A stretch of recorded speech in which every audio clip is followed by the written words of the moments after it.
Okay, so you've finally overcome your deep-seated fear of being on camera. You want to make a difference. You want to help your subscribers overcome their problems. You're even ready to be criticized about your looks, your voice, or whatever it is. And yet, it's still difficult to talk to the camera for you for some reason. And yes, we're not just talking about talking to the camera. Anybody can pretty much do that. We're talking about talking to the camera in a way that is interesting and enjoyable for you and for the person actually listening to you, right? Why is that still so hard? Well, there are some underlying reasons why it's inherently weird to talk to a camera like this, which go under the radar for a lot of people. So in order to help you to not blame yourself for the rest of your life and just beat yourself up because you think you're the only one with this problem, I'm going to just explain them here in this video, the top 3 actually, and then I'm going to give you the remedies that will actually help you to overcome them pretty easily. And of course, as always, I'm going to be doing that based on my experience as a shy guy turned YouTuber, an actor, an impact coach, and somebody who's been dealing with these sort of problems for many, many years myself. Oh, I forgot. If you're new here, my name is Stefan. Good to meet you. Let's get into it. So why is talking to the camera in a natural way so hard? Let's look at reason number 1. It's hard because you have to do all the work. It's not a conversation. It's more like you're holding a monologue. Have you ever been on a really bad date? It's a bit like that. You do all the work, you asking the questions, you tell your stories, and what you're getting back? Absolutely nothing. That's what this is a bit like, right? What do you do when you're on a bad date? You gracefully bow out and do something else, but obviously with video we can't do that, right? Because that would be giving up and, knocking our career into the curb and not helping our prospects. So, what do we do here? Well, just how I did just now, you can ask yourself the question that you think your viewers should be asking you, and then you can answer them for them. And all of a sudden it already feels more like a conversation. Does that make sense? You could even ask, does that make sense? Like you would if you were in a conversation with somebody. And it would feel even more like a conversation, wouldn't it? Feels more like a conversation to me already. I'm really quite invested in you, who I don't even see right now, in getting this point. Just because I'm using these phrases. What's it like for you? Does this feel like a conversation? Kind of does, doesn't it? Freaky. In other words, you've got to use your imagination. You've got to fill in your viewers' expressions, their questions, their reactions, and so forth, in order for that to feel like a real conversation. And boom, all of a sudden you become a lot more engaged and engaging because you start to feel like you're in a conversation with somebody. Does that make sense? So what is the second reason why it's so hard to talk to a camera?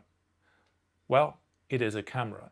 It doesn't give you anything back. It doesn't give you any positive affirmations that you're being understood and that you're being heard. And interestingly enough, we really need that to function. Quick story to prove my point, okay?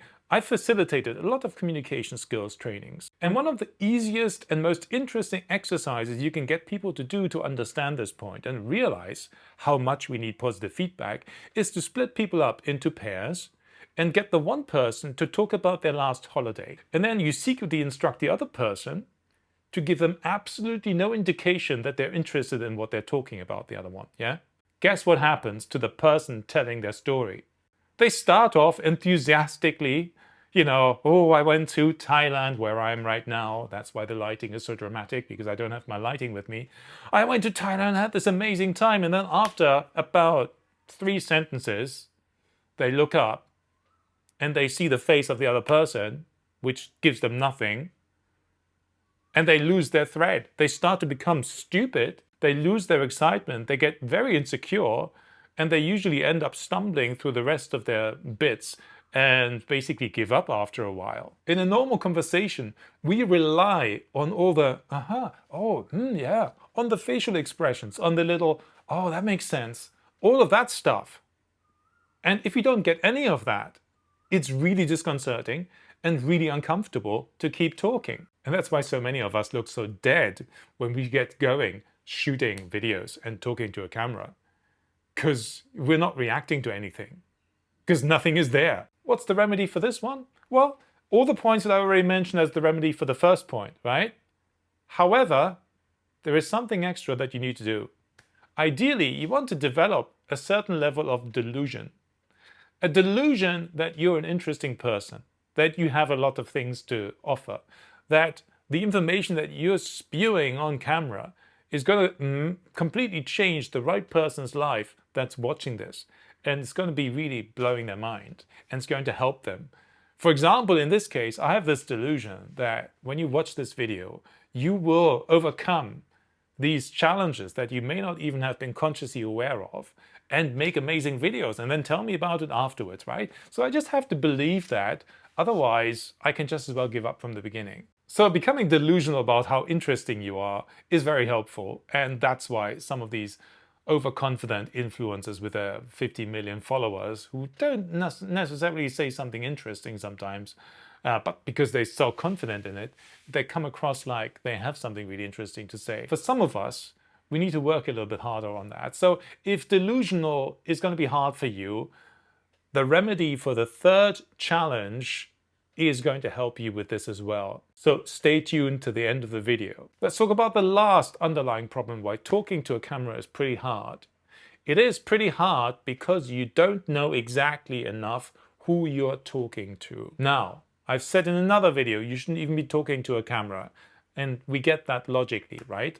But if you haven't really thought about exactly who you're actually talking to through the camera lens, then you're going to struggle to feel comfortable and conversational. Sure, but am I just talking about, knowing about your niche and know that you're talking to like entrepreneurs or, single guys or whatever it is?